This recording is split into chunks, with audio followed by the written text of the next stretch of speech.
Bagaimana istiqomah dalam sholat berjamaah? Jangan tunda.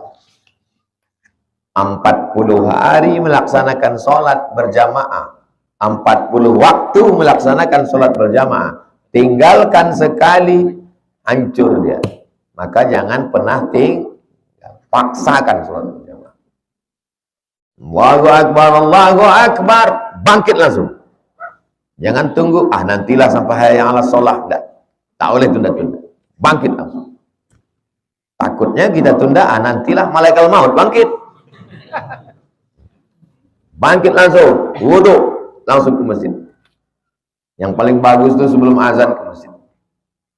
Jangan pernah tunda. Membangkitkan semangat, datang pengajian, mendengar ustaz ceramah. Tak juga bangkit semangat, pergi ke rumah sakit. Ini balik dari sini nih, singgah ke rumah sakit. Rumah sakit di Panam banyak. Singgah. Mau jenguk siapa, Pak? Semua yang ada sini mau aku jenguk. Aku mau ngambil pelajaran. Rupanya kalau udah sakit, terbaring, tak ada yang bisa dibuat, Pak Security. Kau pun tiap hari di sini apa kerja kau? Tak kau tengok orang sakit. Cuma menjaga aja. Tengok. Bapak ini kok begini? Tadi habis pengajian sama Ustaz Somad. Tak juga bangkit semangat sholat berjamaah. Tengok orang mati. Buka penutup wajahnya, cium, antar ke liang lahat, masuk ke dalam, izin sama keluarganya. Izin ya Pak, saya mau meletakkan jenazah. Saya ini nggak masuk lagi ceramah Ustaz, jadi saya mau mengambil pelajaran. Letakkan dia. Itu meletakkan jenazah di dalam liang lahat. Itu berhari-hari, berbulan-bulan masuk ke dalam pikiran.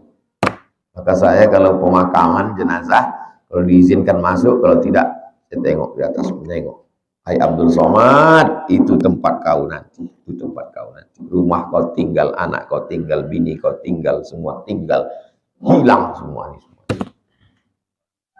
Nasihat dengan mata itu lebih masuk ke dalam otak. Ceramah sudah didengar. Rumah sakit sudah didatang. Jenazah ditengok sudah juga. Tak semangat juga.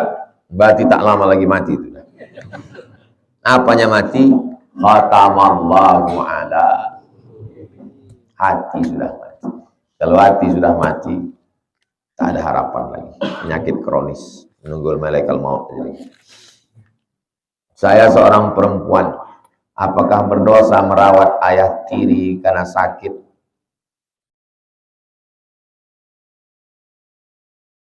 Perempuan punya ayah tiri. Ayah kandungnya entah bercerai emaknya, entah mati. Lalu ayah tirinya ini, maaf cakap, sudah berhubungan dengan emak tirinya. Maka sampai mati, dia tak bisa nikah dengan ayah tirinya. Walaupun ayah tirinya ini udah bercerai dari emak tirinya. Ini namanya mahram mu'abbad.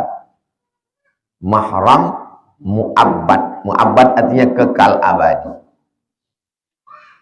Begitu juga dengan mertua. Nikah antum dengan perempuan. Perempuan ini punya emak. Dengan mertua antum itu mahram mu'abbad. Makanya kalau ada orang yang tertarik sama mertuanya, ini mesti diperiksa. Boleh jadi ini babi jadi-jadian. Begitu juga dengan bapak tiri yang berbuat tak senonoh dengan anak tirinya. Itu anakmu, itu anak kau itu. Saat membersihkan badannya, ada namanya aurat mughallazah. Aurat yang berat itu tak boleh. Walaupun kau mak kandung, tak boleh kau mandikan jenazah. Kenapa? Ada perempuan. Perempuan dimandikan oleh perempuan, laki-laki dimandikan oleh. Tak ada lagi satu pun darurat. Ad-darurat tubihul mahzurat. Ada anak kandungnya laki-laki, ada yang ngurus. Ada pula saudaramu laki-laki, sama-sama anak tiri, ada dia yang ngurus. Bang, masalah memandikan, nyiramkan kepala, aku. Tapi masalah mencebokkan kau. Ini aurat mughallazah, aurat yang berat. Karena beda jenis kelamin. Mudah-mudahan yang sudah meninggal diberikan Allah ampunan. Yang masih hidup diberikan Allah istiqamah iman dan Islam. Apa itu namanya tafa'ul? Tafa'ul artinya mengambil nilai positif. Itu arti tafa'ul. Tasya'um mengambil nilai negatif. Saya tafa'ul ini. Saya jadikan nama anak saya namanya Muhammad Mutawalli Asy'arawi, Pak Ustadz. Kenapa kau ambil nama Syekh ulama besar Mesir? Tafa'ul, mengambil nilai positif. Mudah-mudahan anak saya alim macam Syekh Muhammad Mutawalli Asy'arawi. Itu namanya tafa'ul. Minum susu malam 1 Muharram, itu tafa'ul. Putih bersih. Padahal susu itu kalau dia lewat kena tai, warnanya jadi hitam. Kalau lewat dia kena darah, warnanya jadi merah.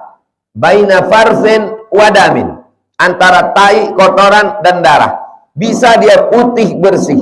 Maka tafa'ul, minum susu pada malam tahun baru, supaya sepanjang tahun itu dia tak terkontaminasi karena tai dan tak terkontaminasi darah. Dia tetap murni, bersih, putih. Itulah salah satu, tapi bukan Nabi yang membuat, ulama. Jadi ada sebagian ulama, para habaib, malam tahun baru itu diminumnya.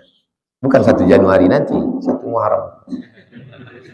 Udah lewat Pak Ustaz, udah lewat. Jadi tak apa-apa, nanti malam itu minum, beli susu kotak kambing. Apa saja amalan di bulan Muharram nih Pak Ustaz? Inna iddatash syuhuri indallahi 12 syahran fi kitabillahi yauma khalaqas samawati wal ard minha arba'atun hurum. Ada 4 bulan mulia. Salasun mutawaliyatun, 3 berturut-turut, Muharram, Zulqa'dah, Zulhijjah, Muharram. Ma baina Jumada wa Sya'ban, yang satu lagi terjepit antara Jumadil akhir dan Jumadil awal dan Sya'ban. Jumadil akhir dan Sya'ban, itulah bulan Rajab. Apa amal di antara ini? Wa minal hurumi fasum, di antara bulan-bulan haram maka puasalah kamu. Puasanya yang paling afdal yang mana? 9, 10, 11. Kenapa 9, 10, 11? Membedakan Yahudi, karena Yahudi puasanya 10 saja. Kenapa kalian puasa? Kata Nabi, hadza yaumun salihun, ini hari yang baik ya Rasulullah. Najjallahu fi Musa wa aghraqa fi Fir'aun. Hari ini Allah menyelamatkan Musa dan menenggelamkan Fir'aun. Kami bersyukur kepada Allah. Kata Nabi, aku lebih layak bersyukur karena Musa itu saudaraku. Maka umat Islam berpuasa. Itulah dia puasa Asyura. Paling afdal 9, 10, 11. Tak bisa 10, 11 saja. Tak bisa juga 10 saja pun tak apa-apa. Hari Jumat nanti 10. Bagus 9, 10. Jangan puasa Jumat sendiri, didahului atau setelahnya. 10 pun tak bisa, mati aja lah. Apalagi yang bisa kita isi amal soleh. Saya tak bisa puasa nih Pak Ustadz, buah pinggang saya sudah dicabut, berat berpuasa. Sholat sunat diperbanyak. Sholat sunat pun tak bisa Pak Ustadz, sakit lutut. Membaca Quran diperbanyak. Baca Quran pun tak bisa Pak Ustadz, mata pun rabun. Zikir pun saya tak sanggup Pak Ustadz. Tahu kau jembatan Leton? Pergilah ke situ, pergilah. Maksudnya Pak Ustadz, apa saja amalan? Itu dia udah amalan. Sering terjadi di kalangan yang mengaku pecinta sholawat, karena asik acara sholawat malam sampai jam 1, subuhnya kesiangan. Ini sama dengan orang yang pakai jas, pakai dasi, tak bercelana. Dasi itu kan sunat itu. Sunat. Yang wajibnya celana. Antum bayangkanlah itu. Nanti menghadap Allah pakai jas, pakai dasi, tak bercelana. Nah, itulah dia orang yang rajin berselawat tapi tak sholat. Nangis malah. Sallallahu ala Muhammad marhaba. Oleh mata lagi. Ya Allah, orang semua. Kenapa dia menangis? Rupanya kamera kawan nyala. Banyak yang menganggap yang penting sholawat berjamaah tak terlalu, sebisanya saja. Saya husnuzon. Orang yang bersolawat sampai jam 1, jam 2 itu dia tak tidur. Pulang dia minum kopi. Antum minum kopi tak tidur. Saya dulu kan kemana-mana nyetir sendiri. Pergi ke Dumai, nyetir sendiri. Pasir Pangarayan, sendiri. Indragiri Hilir Tembilahan sendiri. Kata orang minum ini Pak Ustadz, tak boleh sebut merek. Minum, mengantuk juga.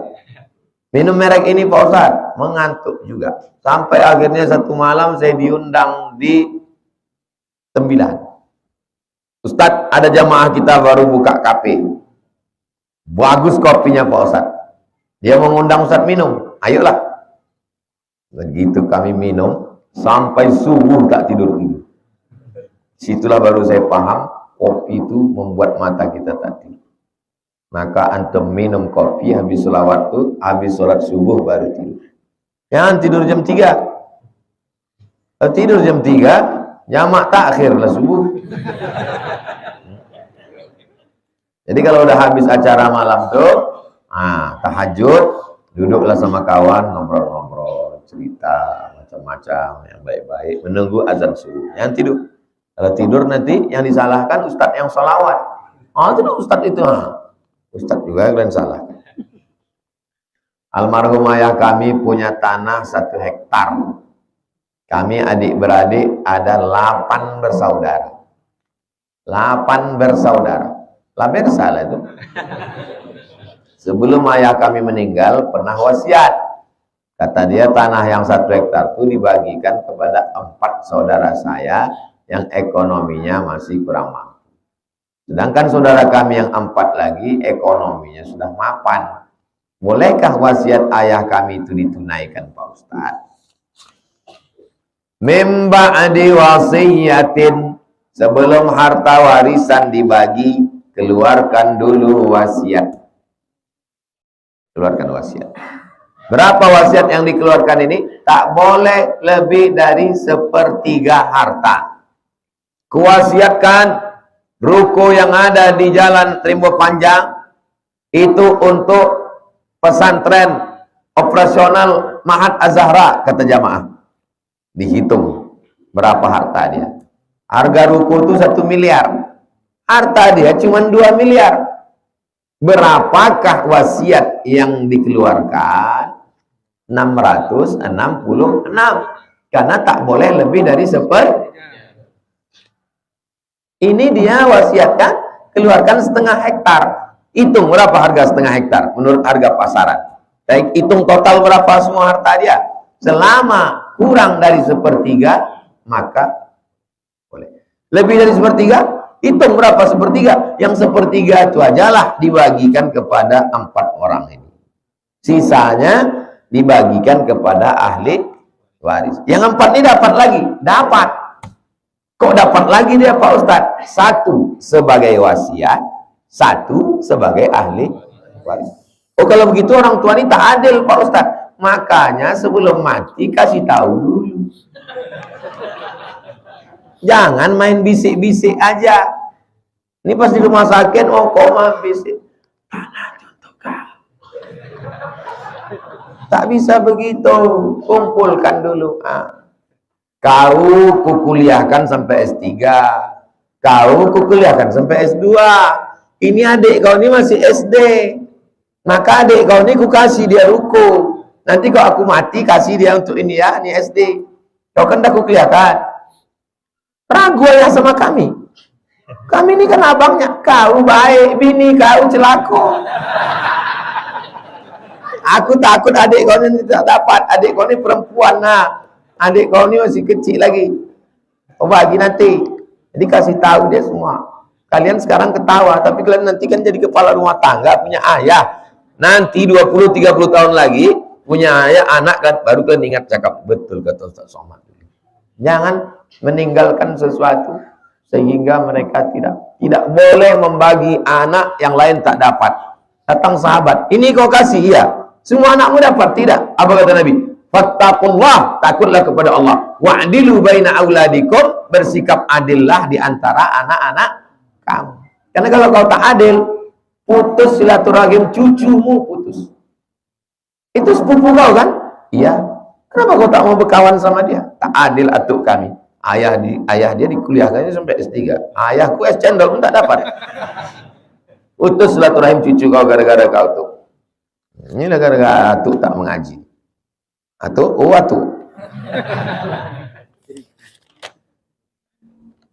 begini Pak Ustadz. Nah, ini panjangnya. Nah, begini Pak Ustadz nih.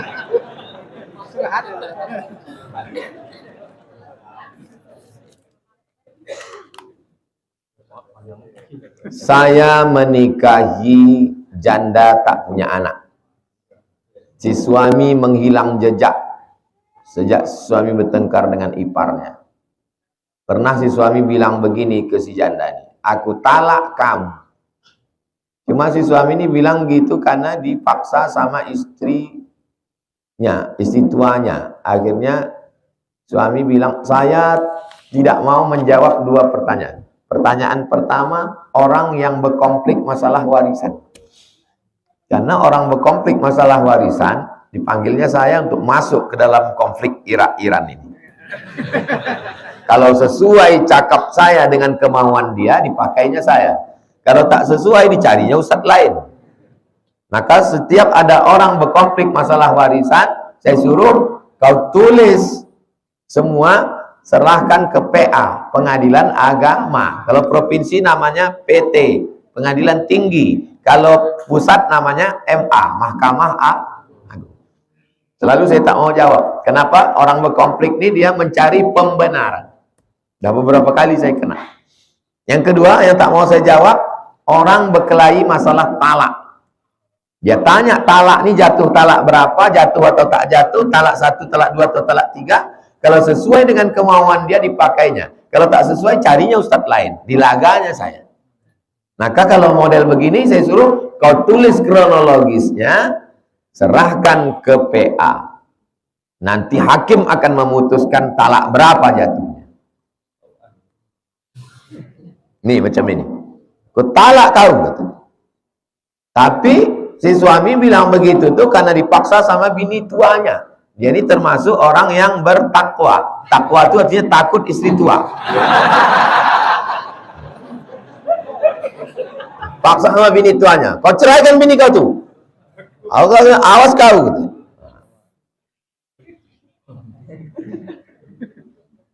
Jatuh atau tak jatuh, tolak mukrah, orang yang terpaksa. Maka ditulisnya kronologisnya, serahkan ke PA, Pengadilan Agama, Kabupaten Kampar atau Kota Pekanbaru. Hakim yang menjatuhkan. Al-hakimu yarfa'ul khilaf, keputusan hakim mengangkat khilaf. 2. Si suami memasrahkan talak kepada orang lain. Mana bisa main pasrah-pasrah? Talak itu hak suami. Suamilah yang menjatuhkan talak. Tak bisa talak dipasrahkan ke kawan.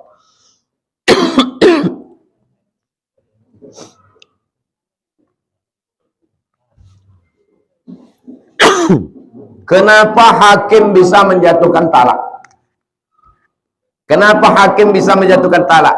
Karena si suami menyerahkan kepada hakim lewat sirat ta'liq.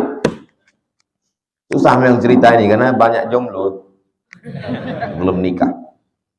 Kalau saya habis acara akad, kata Pak Kua, silakan baca sirat ta'liq.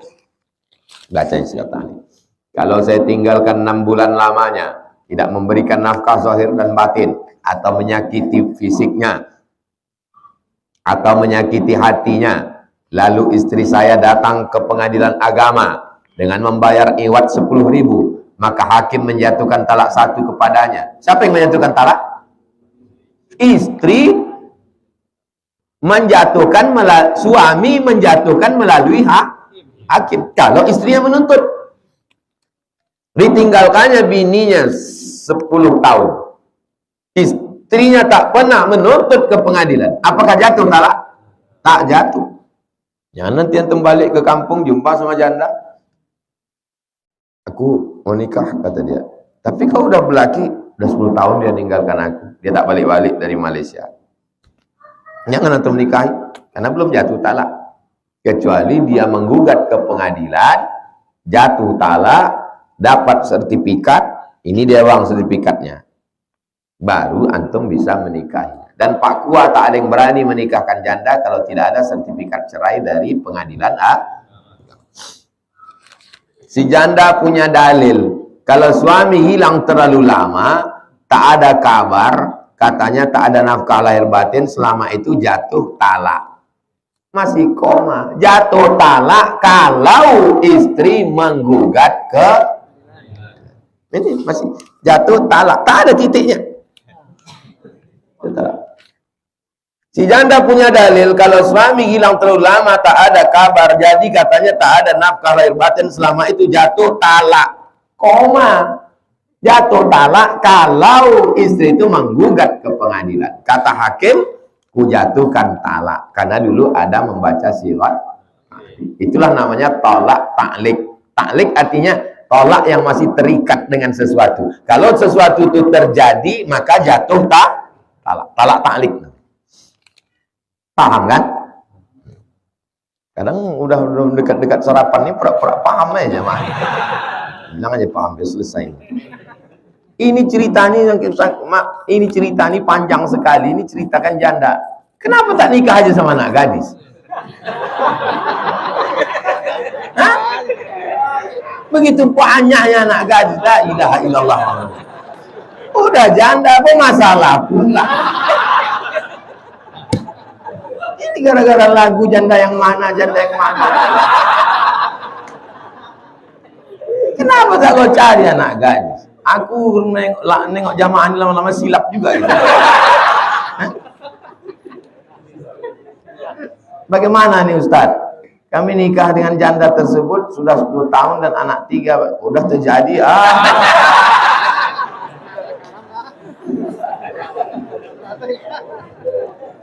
Berarti nikahnya dulu nikah siri.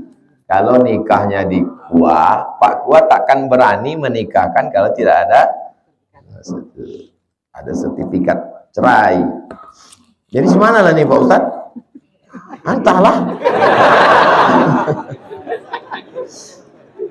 Kenapa di Indonesia menggunakan panggilan haji dan hajah bagi orang yang melaksanakan haji? Kenapa di Indonesia? Kata di Indonesia ini perlu diluruskan. Saya tinggal di Mesir 4 tahun. Di Mesir asal ada orang tua dipanggil haji, walaupun dia tak pernah ke Mekah. Haji. Di Maroko panggil haji. Itu apa? Doa. Panggilan itu doa.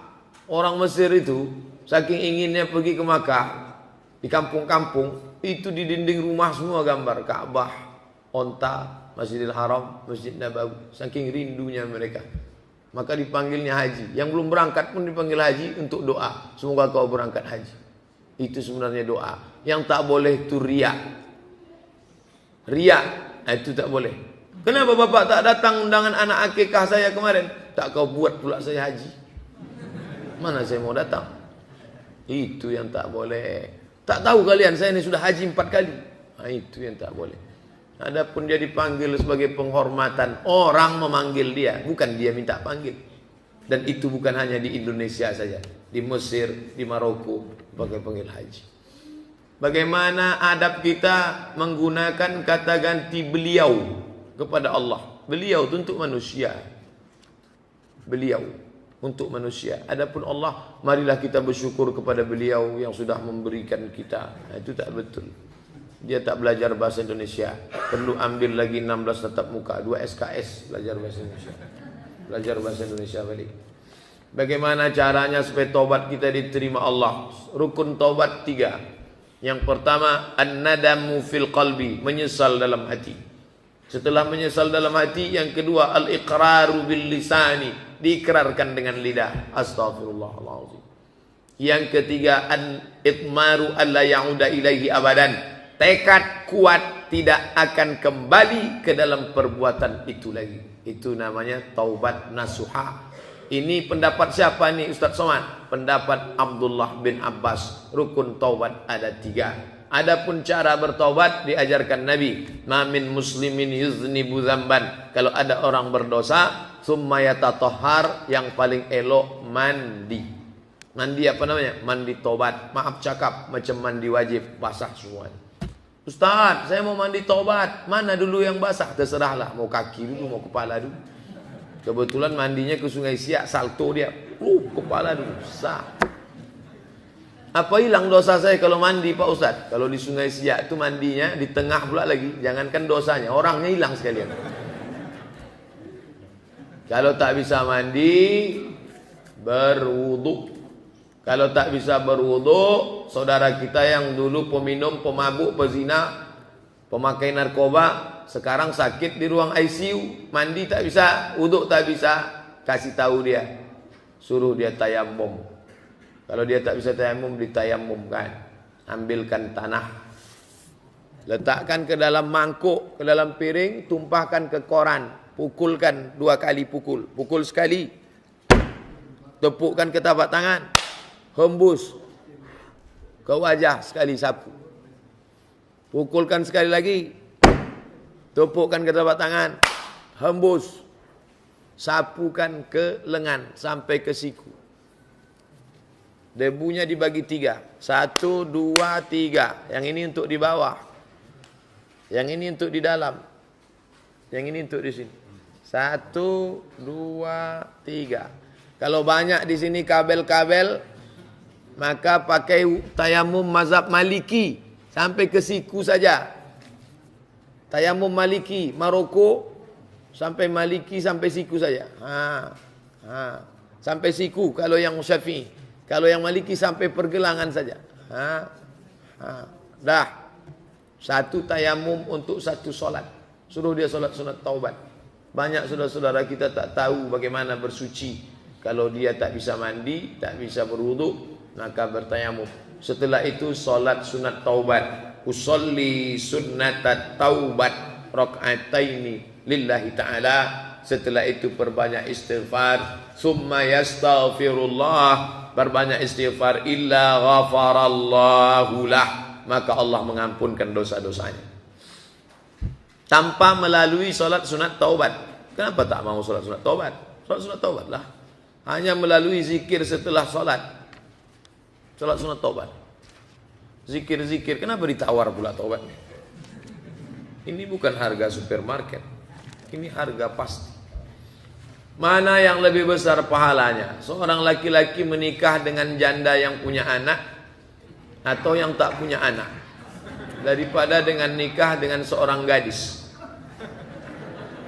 Pertanyaan ini pernah terjadi pada zaman Nabi SAW. Datanglah sahabat Nabi mengatakan, aku sudah menikah.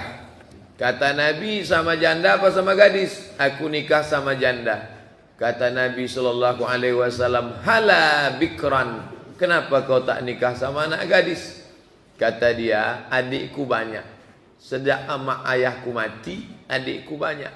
Kalau aku nikah sama gadis, anak gadis ni sebaya dengan adikku, tak peduli dia, malah berkelahi nanti. Tapi kalau aku menikah dengan janda ini, dia bisa jadi kakaknya, dilindunginya adik-adikku. Tengok, abang yang memperdulikan adik. Maka Nabi menerima alasannya.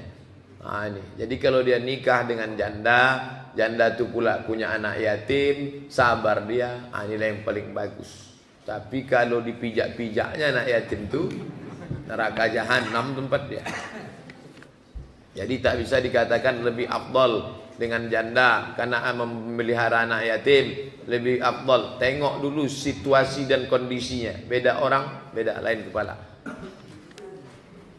Kira-kira paling lambat berapa menit solat tahajud sebelum solat subuh? Asal belum azan. Tapi masalahnya muazin itu pula terlambat bangun. Maka tengok jam balik.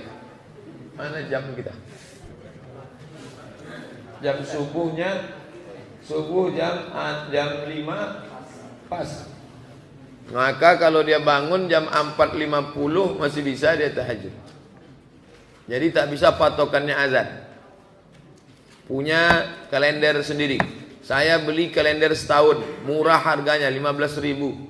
Beli kalender setahun, tempel di dinding rumah.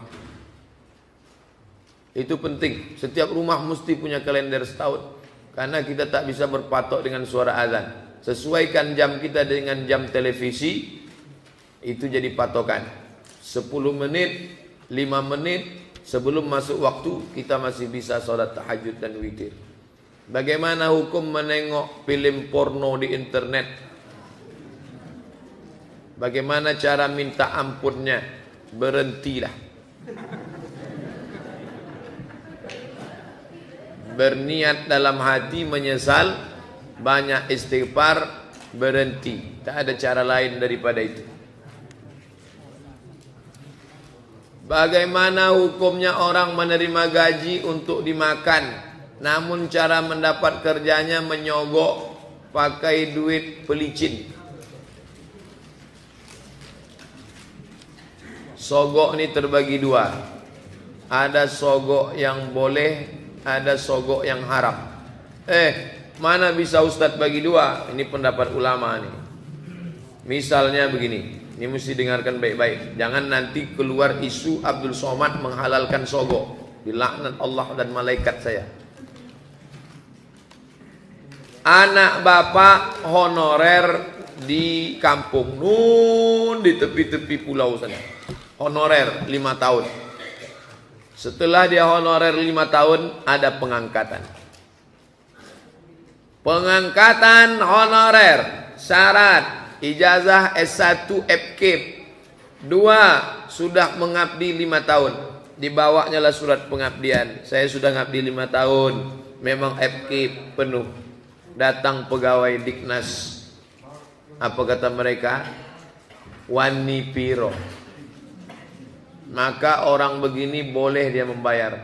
Karena dia sedang mengambil hak dia yang sedang dipegang oleh tukang pegang centong, tukang pegang sendok. Hanya saja tukang pegang ini jahat, pengkhianat dia. Ini boleh dia bayar. Karena kalau tak dia bayar, jatah itu akan diambil oleh si Manungkalit, Uta Ginjang, Uta Julu, Raja Guguk, Sinambela. Akhirnya yang menjadi guru di daerah itu siapa? Orang kafir. Habis anak orang Islam diajarin tidak-tidak. Jadi kalau ada orang mengatakan jangan bayar, siapa yang ngambil nanti? Diambil orang kafir. Sudah berapa banyak guru-guru orang kafir mengajar anak-anak kita. Orang Islam tak mau jadi guru di pinggir-pinggir kota. Akhirnya orang kafir jadi guru. Rusak anak-anak kita. Walaupun dia guru matematik, biologi, fisika. Sebelum mengajar apa kata dia? Anak-anak mau biar supaya pelajarannya masuk ke otak. Mau. Ini doanya. Anak Allah, Allah Bapa, Rohul Kudus. Haleluya. Tuh rusak anak kita.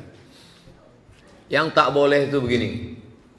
Penerimaan PNS harus sarjana teknik sipil, IP 3,7. Dia teknik industri, IP-nya 3,0. Disogoknya 100 juta. Ini haram. Gajinya haram, tunjangannya haram, pensiunnya haram, sampai mati makan haram. Kalau begitu modelnya, segeralah resign. Karena kalau tidak, maka makan haram. Makan haram sekejap aja, 30 tahun. Masuk umur 30, pensiun umur 60. 30 tahun makan haram. Merasakan azabnya berapa lama? Khalidina fiha abada. Na'udzubillah. Bagaimana jika saya berniat puasa sunat tanggal 1 Rajab? Karena tanggal 1 Rajab itu bertepatan hari lahir saya, 29 Maret. Bagaimana niat hukumnya? Niatnya puasa sunat Rajab saja. Jangan puasa niat puasa hari lahir. Tak ada Nabi mengajarkan niat puasa hari lahir. Tapi itu Nabi puasa hari Senin, hari lahir dia. Bukan disuruhnya lah hari lahir kita. Hai orang-orang beriman, berpuasalah kamu di hari lahir kamu. Tak ada. Kita disuruh puasa hari Senin, hari lahir Nabi. Zaka yauma wulidtu. Di hari itu aku lahir. Adapun kita, maka tak disuruh berpuasa di hari lahir kita. Tapi kalau ada orang mau bersedekah, Di hari lahir ini saya mau bersyukur pada Allah Pak Ustadz. Saya bawalah nasi kotak ke panti asuhan. Bagus, pergi ke panti asuhan. Pak Yazid panti asuhan di belakang Koki Sundar. Pak Yazid, berapa anak panti ini Pak Yazid? Ada 200 Pak. Tolong keluarkan. Berapa orang? 2 orang aja. Situ ada 200, dia minta 2 orang. Kebetulan dia bawa nasi kotak cuma 2 biji. Jadilah daripada tidak sama sekali. Jangan beli lilin dicucukkan ke roti. Diembus. Orang kafir itu punya tradisi. Jangan ikut orang kafir. Man tashabbaha biqaumin fahuwa minhum. Siapa yang ikut tradisi orang kafir maka dia kafir. Wa husyira yaumal qiyamati ma'hum. Nanti di akhirat akan dibangkitkan semua orang kafir. Mengapa tanah dinamai tanah haram? Yaitu tanah mulia. Mengapa ada binatang haram? Muliakah binatang itu Pak Ustaz? Udah dijelaskan, dan ini mengantuk ini.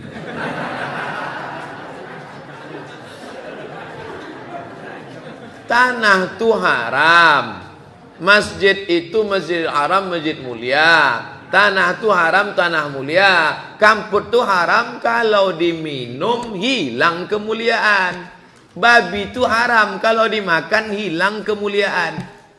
Kalau nampaklah na'udzubillah Ustadz parkir mobilnya di BPK, apa kata orang?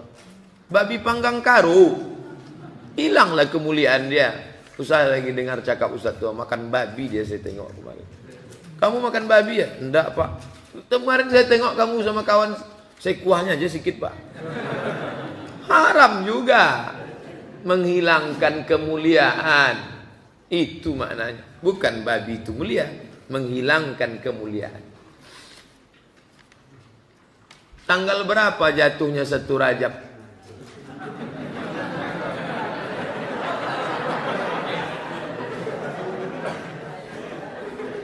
Dan amalan apa yang kita kerjakan selama bulan Rajab? Aku tak gila Ustaz kalau malam. Itulah yang dibahas selama 60 menit habis suara. Itulah ditanya. Bila tanggal 1 Rajab, amal apa yang akan diisikan di bulan Rajab? Saya dulu enggak pernah pakai tangkal atau jimat. Sekarang saya tahu itu termasuk syirik. Apakah itu termasuk dosa besar? Saya menyesal bertaubat. Siapa yang tak pernah syirik? Abu Bakar Siddiq pernah syirik. Umar bin Khattab pernah syirik. Utsman bin Affan pernah syirik. Sahabat Nabi itu pernah syirik. Menyembah Lata, Uzza, Manat, Hubal, Jibti, Taghut, Naham. Mereka pernah mengundi nasib pakai anak panah. Mereka pernah menyembah. Mereka pernah syirik. Tapi mereka taubat. Tubu ilallahi taubatan nasuha. Berhenti, stop. Yang pakai tangkal, pakai jimat, nyimpan keris kecil di dompet, macam-macam, berhentilah. Minta memandikan tombak, pedang malam 1 suro, pakai 7 kembang. Berhenti. Kenapa? Syirik. Meyakini ada kekuatan jin, hantu setan, penjaga ratu raut pantai selatan, Nyi Roro Kidul. Hilangkan itu semua. La ilaha illallah, la ma'budu bihaqqin illallah. Tapi katanya dosa syirik tak bisa diampuni Pak Ustaz. Dosa syirik yang tak diampuni itu begini. Dimandikannya lah keris malam 1 suro. Hai penjaga hantu segala macam, tolong lindungi aku. Begitu dia sedang mandikan, mati dia. Itu neraka jahanam tempatnya. Belum sempat dia taubat, mati. Adapun orang yang taubat, maka diterima Allah. Kalau tak diterima taubat syirik, maka tak diterimalah taubat sahabat Nabi dulu yang pernah menyembah Lata, Uzza, Manat, Hubal, Jibti, Taghut, Naham. Bagaimana hukumnya minta sumbangan pada orang kafir untuk bangun masjid? Janganlah rendahkan agama kita ini.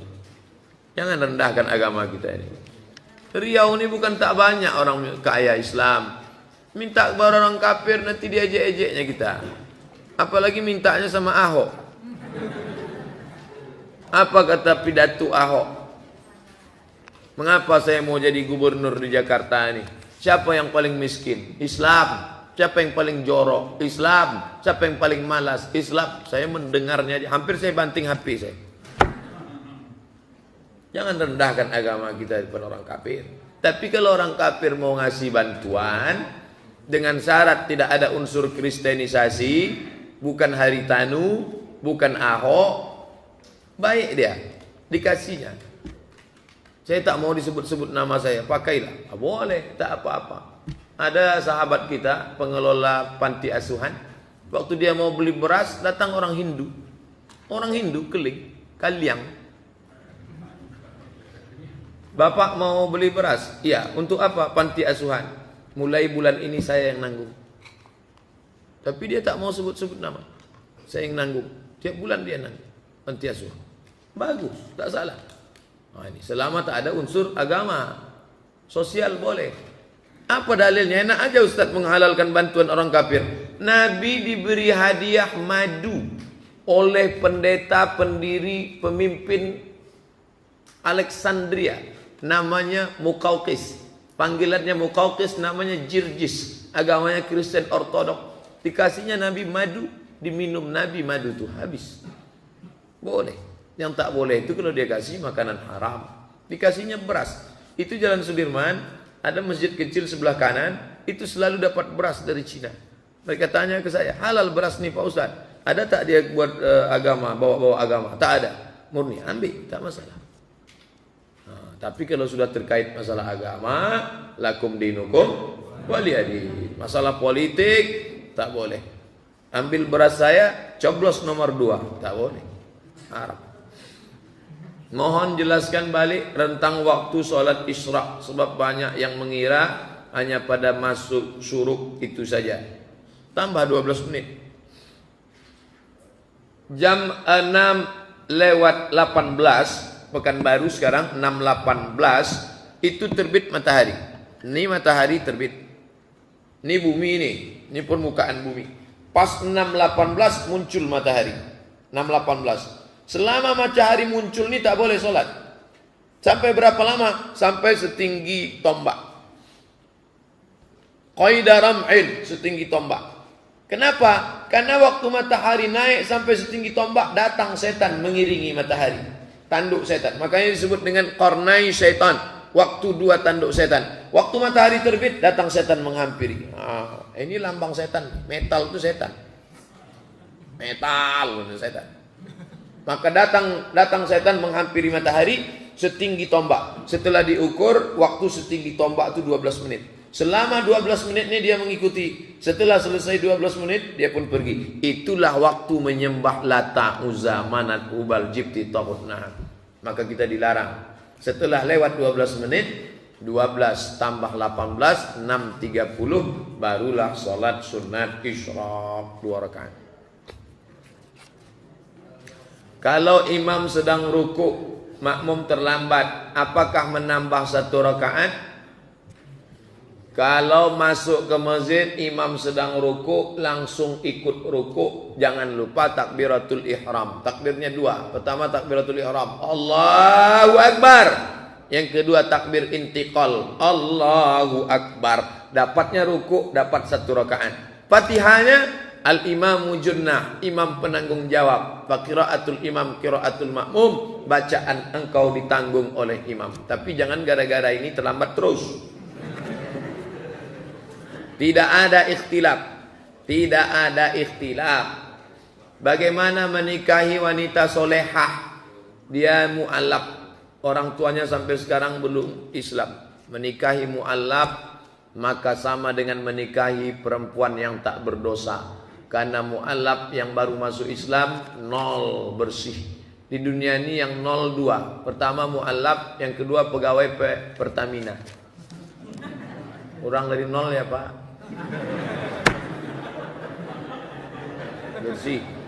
Adapun emak bapaknya bukan urusan kita.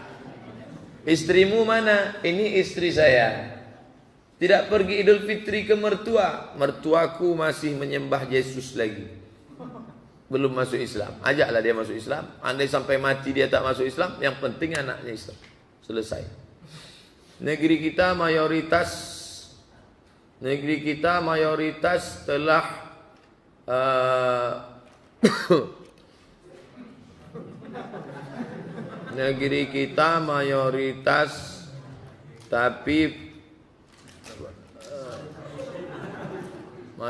mayoritas muslim, tapi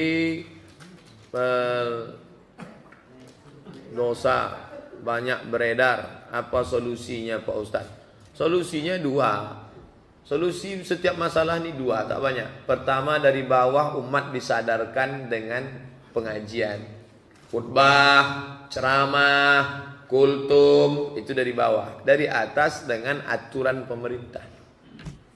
Masalah khamar misalnya, ya Ustaz ceramah, jangan minum khamar, haram, masuk neraka. Dari bawah. Dari atas, sama macam korupsi, dari bawah. Cina itu paling besar korupsi di dunia. Dan sekarang dunia paling bersih Cina dari korupsi. Kenapa? Siapa yang korupsi? Gantung. Kalau digantung lah korupsi di Indonesia ini, berkurang jumlah penduduk. Laksanakan aja dua itu. Dari bawah orang disadarkan dengan ceramah, dari atas dengan aturan pemerintah. Kalau dua-dua ini tak ada, tak bisa. Ceramah saja tak bisa. Orang tak takut sama ceramah. Rokok aja lah. Orang nyantai. MUI sudah mengeluarkan fatwa haram, Muhammadiyah mengatakan haram. Tanya, kau tak takut haram MUI? Makin diharamkannya makin enak sama. Orang tak takut. Tapi orang takut sama razia helm. Kenapa orang takut? Karena ada implikasi hukum. Mau di sini apa di pengadilan? Pengadilan 70, di sini bisa 50. Ada implikasi hukum. Orang tak takut kalau tak ada hukum. Apa hukumnya sholat pakai sejadah pada subuh Jumat? Apa kelebihannya? Sunnah. Kelebihannya ikut sunnah Nabi. Alaikum bisunnati. Siapa yang paling banyak ikut sunnah, dia yang paling dekat nanti sama Nabi. Bacalah Alif Lam Mim Tanzil. Kalau imamnya hafal. Kalau tak hafal jangan paksa. Bagaimana kalau tak pakai sajadah? Ya tak apa-apa. Nama ayatnya sajadah. Nama sujudnya tilawah. Nama ayatnya sayat sajadah. Nama sujudnya sujud tilawah. Waktu sujud itu apa yang dibaca Pak Ustaz? Sajada wajhiya lilladzi khalaqahu wa sawwarahu fatabarakallahu bihaulihi wa quwwatihi. Ada bacaan lain. Sajada wajhiya lilladzi khalaqahu wa sawwarahu wa syaqqa sam'ahu wa basarahu wa afidatuhu fatabarakallahu bihaulihi wa quwwatihi fatabarakallahu bi ahsanil khaliqin. Kalau tak bisa baca itu Pak Ustaz, subhana rabbiyal a'la wa bihamdihi. Subhana rabbiyal a'la wa bihamdihi. Subhana rabbiyal a'la wa bihamdihi. Puasa 1 hari sampai 9 pahalanya begini-begini. Apakah sahih hadisnya? Tak sahih. 1 sampai 9 pahalanya begini-begini. Tak sahih. Saya sudah kertas terakhir. Saya sudah mewakafkan sebidang tanah untuk panti asuhan. Tapi sudah lebih kurang 15 tahun tanah tersebut masih terlantar. Apakah boleh disedekahkan kepada masjid lain? Bapak ibu yang sudah mewakafkan tanah agar segera mengurus sertifikat wakaf melalui KUA masing-masing. Di mana posisi tanah itu sekarang? Di Kecamatan Marpoyan Damai, di Kecamatan Tangkerang. Segera hubungi Pak KUA. Di sana sudah ada formulir untuk pencatatan wakaf. Ini undang-undang baru. Saya kebetulan termasuk pematerinya sosialisasi wakaf di Kemenak. Sudah kumpul semua KUA di Pekanbaru. Saya pemberi materi supaya semuanya melapor. Nanti akad di depan KUA. Aku wakafkan tanahku ini 2 hektar untuk panti asuhan tunai.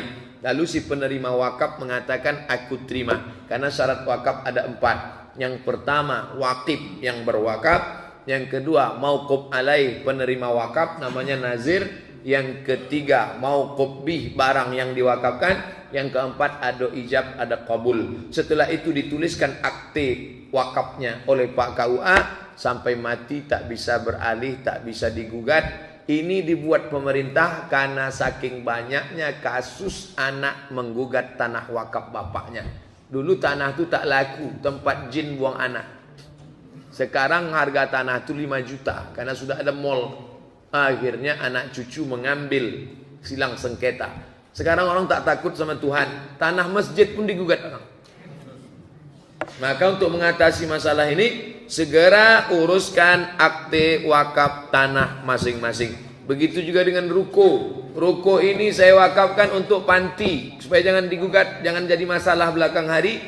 Buatkan aktenya, maka setiap kali uang ruko itu ada keluar, langsung diserahkan ke panti. Selamatlah kita yang sudah mewakafkan. Anak-anak kita pun tidak tergoda untuk mengambil wakaf itu balik. Karena kejahatan terjadi bukan hanya karena ada niat dari pelakunya, tapi juga karena ada kesempatan. Waspadalah. Itulah kaji kita subuh ini. Mudah-mudahan ada manfaatnya. Terima kasih atas segala perhatian. Mohon maaf segala kesilapan. Mari kita berdoa kepada Allah. Ala hazihi niyah al-fatihah. A'udzubillahi minasyaitonirrajim. Bismillahirrahmanirrahim. Alhamdulillahi rabbil alamin. Ar-Rahmanirrahim. Maliki yaumiddin. Iyyaka na'budu wa iyyaka nasta'in. Ihdinas siratal mustaqim. Siratal ladzina an'amta 'alaihim ghairil maghdubi 'alaihim waladdallin. Amin. Allahumma barik lana fi Rajab wa Sya'ban. Berikan kami berkah di bulan Rajab dan Sya'ban. Wa ballighna Ramadan. Sampaikan kami ke bulan Ramadan. Allahumma rzuqnal istiqamata wal afiyah. Berikan kami istiqamah dan kesehatan badan. Allahumma rzuqnal istiqamata wal afiyata fid dunya wal akhirah. Berikan kami istiqamah dan kesehatan dalam kehidupan dunia sampai ke akhirat. Allahumma inna nas'aluka salamatan fid din wa afiyatan fil jasad wa ziyadatan fil ilm wa barakatan fil rizq wa taubatan qabla al maut wa rahmatan inda al maut wa maghfiratan ba'da al maut. Allahumma hawwin alaina fi sakaratil maut wan najata minan nar wal afwa inda al hisab.